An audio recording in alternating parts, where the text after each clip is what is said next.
una de las medidas más polémicas del plan fiscal impulsado por el presidente de Estados Unidos, Donald Trump, fue frenada por su propio partido, además. 5 legisladores republicanos bloquearon el avance del proyecto que proponía un impuesto del 5% de las remesas, lo que habría afectado directamente a millones de migrantes, en su mayoría mexicanos. Desde México, la presidenta Claudia Sheinbaum había calificado esta medida como injusta y además discriminatoria, recordando que los migrantes ya pagan impuestos en Estados Unidos. Yoli Ramírez, desde Ciudad de México, tiene los detalles. ¿Qué tal, Andrea? Muy buenas tardes. Efectivamente, por segundo día consecutivo, el gobierno de México fija su postura en contra de la imposición de este impuesto a las remesas, particularmente de ciudadanos mexicanos. Incluso la presidenta anuncia que una comitiva de legisladores acudirá a Estados Unidos precisamente para tratar de negociar este punto. El propio embajador de México en Estados Unidos será quien encabece esta comitiva. La presidenta asegura que no está de acuerdo y tratará de evitarlo. Escuchamos. Si es necesario, nos vamos a movilizar. O sea, nosotros vamos a proteger a las familias mexicanas y a las familias de mexicanos allá, porque es muy injusto. No estamos de acuerdo. Primero, es discriminatorio y segundo, viola un tratado firmado entre México y Estados Unidos. Incluso, Andrea, esta mañana el propio secretario de Economía aseguraba que esto es violatorio a los derechos de los mexicanos y que hay una doble tributación y que estos serían parte de los argumentos que van a presentar en Estados Unidos. Los flujos que mandan los paisanos hacia sus familiares a México ya fueron grabados, ya pagaron ISR, ya pagaron los impuestos correspondientes. Si se le pusiera este impuesto adicional sería una doble tributación. La oposición asegura que estamos en un momento clave donde se puede afectar la economía de los mexicanos, no solamente que viven en Estados Unidos, sino también de los que viven en territorio mexicano, porque hoy por hoy la principal vía de ingresos al país son las remesas. Exigir que el gobierno mexicano tome el toro por los cuernos y nos sentemos a hablar con nuestros pares estadounidenses, ella con el presidente Trump y los congresistas con nuestros pares en Estados Unidos. ¿Desde cuándo se debió haber instalado la reunión interparlamentaria para que hubiera diálogo entre los congresos y para que, llegado un momento crítico como este, ya estuvieran establecidos los canales de comunicación? Entonces, definitivamente, la relación entre México y Estados Unidos en términos migratorios, en términos de seguridad y en términos comerciales es tan importante que no es entendible que no haya comunicación directa entre los presidentes y entre quienes integramos el Congreso. Es parte de la información. Volvemos con ustedes al estudio. Muy buena tarde. Buenas tardes, Yoli, gracias. Importante hablar sobre este tema. Quiero darle la bienvenida en Ciudad de México a Carlos López Jones, él es analista económico y director también del medio Tendencias Económicas y Financieras. Bienvenido, Carlos, gracias por acompañarnos. Andrea, muchísimas gracias, a sus órdenes. Ahora, ¿por qué cree usted que el Congreso de Estados Unidos rechazó este paquete fiscal? Bueno, hay que señalar que es un poco sorpresivo porque hay que recordar que el presidente Trump es republicano y en las elecciones obtuvo mayoría tanto en la Cámara de Representantes como en el Senado de su país. Entonces esperábamos que cualquier propuesta que él mandara al gobierno, al Congreso, fuese aceptada y bueno, nos enteramos que fue rechazada. ¿Por qué se le rechaza? Bueno, pues básicamente porque el incremento en la deuda era excesivo de acuerdo con muchas métricas, porque Trump en campaña promete a sus electores bajar el gasto. Hay que recordar que Elon Musk le crean esta agencia Dodge para tratar de lograrlo. Ellos hablaban de billones de dólares y realmente no logran tanto, logran 150,000, 200,000 millones de dólares, muchos de ellos muy polémicos porque tienen que ver con temas de veteranos y demás. Y entonces, bueno, pues los republicanos, algunos muy conservadores, muchos de los cuales en el próximo año tendrán elecciones, pues se sienten decepcionados y le tienen que decir a sus votantes, espérenme, vamos a volver a negociar. Pero creo que el tema en sí de las remesas, que era el que nos preocupaba a América Latina, sí viene en los próximos meses por varios puntos.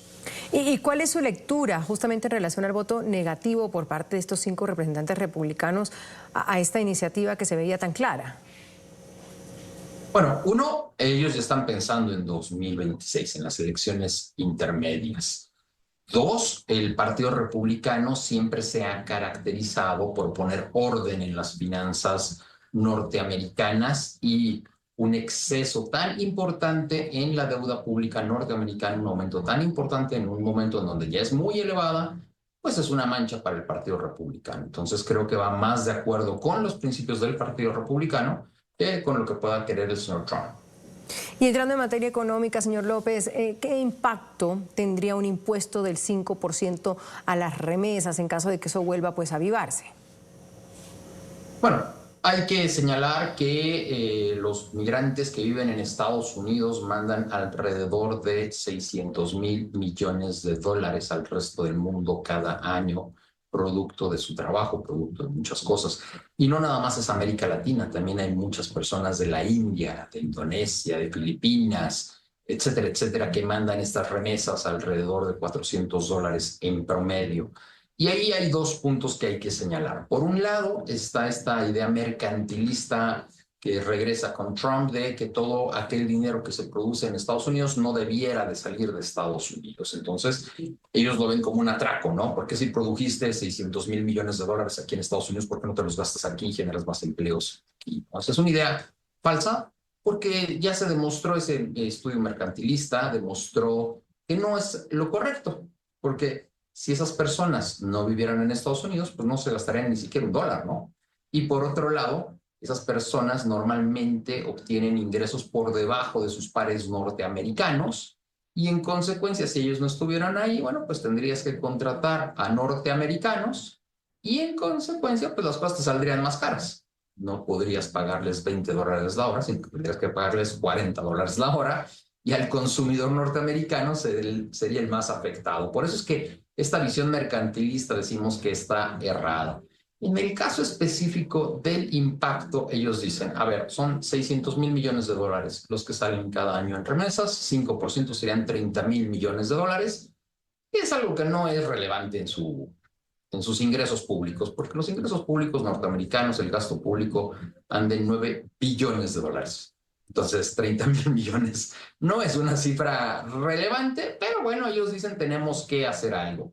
Tiene más que ver con un tema de fiscalizar a esos inmigrantes, saber en dónde están, si los mandan desde Texas, desde Los Ángeles, desde Nueva York, por un lado, y por otro lado, tratar de cerrar la pinza a los cárteles de la droga, tanto mexicanos como chinos, como japoneses, como rusos, como indonesios, como filipinos, que han utilizado, que se han aprovechado del mecanismo de las remesas para enviar dinero a sus países.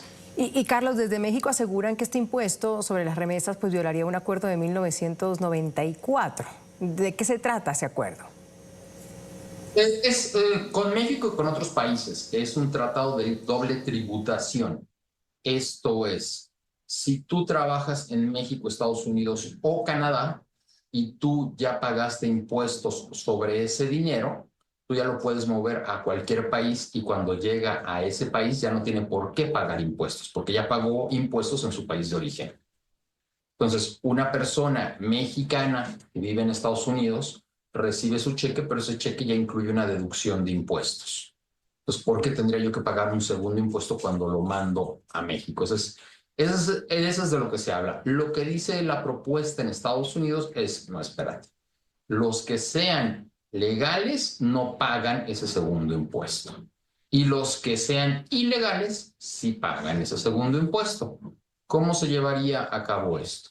Una persona que trabaja en Estados Unidos recibe su cheque, va a su tienda, a su banco, donde manda su remesa, y ahí presenta su tarjeta del IRS y dice, yo soy ciudadano norteamericano, ya pagué impuestos. Ah, perfecto. Juan Pérez ya pagó impuestos y manda $300. Pero llega Roberto González y dice, no, yo no vivo aquí, ok, pero quiero mandar todas más dinero a México. Ok, dame el 5% de $300, son $15. Y yo le mando ese dinero al IRS a tu nombre. Entonces, de esa manera, el IRS, el sistema de Hacienda de Estados Unidos, pues tiene mayores sistemas de fiscalización y puede decir, a ver, en Los Ángeles se enviaron tantas remesas de ilegales, en Texas tantas, en Ohio tantas, en Chicago tantas, en Nueva York tantas. Y a partir de ahí empezamos a cerrar la pinza, porque yo ya puedo mandar a personas de inmigración a ese lugar en donde en teoría el mes pasado se hicieron 500 remesas, en esta tiendita se hicieron 600, en esta 400. entonces puedo hacer mejores las deportaciones de mexicanos, de colombianos, de haitianos, de venezolanos, si lo tengo mejor fiscalizado. Y claro, no fue en este intento, pero ya usted lo mencionaba, las remesas, pues el gobierno estadounidense busca tocarlas de alguna manera. ¿Qué podría venir en el futuro? Yo creo que vienen nuevos intentos impulsados más que por los políticos, por el área de seguridad de Estados Unidos, para tratar de cerrar esta puerta, tanto por un lado a los inmigrantes ilegales que viven en Estados Unidos, como a los cárteles de la droga que utilizan a estos inmigrantes para enviar estas remesas a otros países. ¿Y qué es lo que viene? Bueno, pues por un lado hay que señalar que una parte muy importante de esos inmigrantes que mandan remesas ya son ciudadanos norteamericanos. Esas remesas no se van a tocar, esas no tendrían impuestos. Pero las que sí tengan impuestos, bueno, pues por una parte seguirán pagando esos $15 que a lo mejor dicen, bueno, pues es un costo adicional y punto, no tiene mayor tema. Dos, pues habrán nuevas mafias en Estados Unidos para el envío de esas remesas. Y tres, pues creo que un mayor uso de criptomonedas para el envío de esas remesas para evitar la fiscalización del IRS. Bueno, y así le agradezco estos minutos a Carlos López Johnson, analista económico, también director del medio Tendencias Económicas y Financieras, por su tiempo. Gracias a ustedes.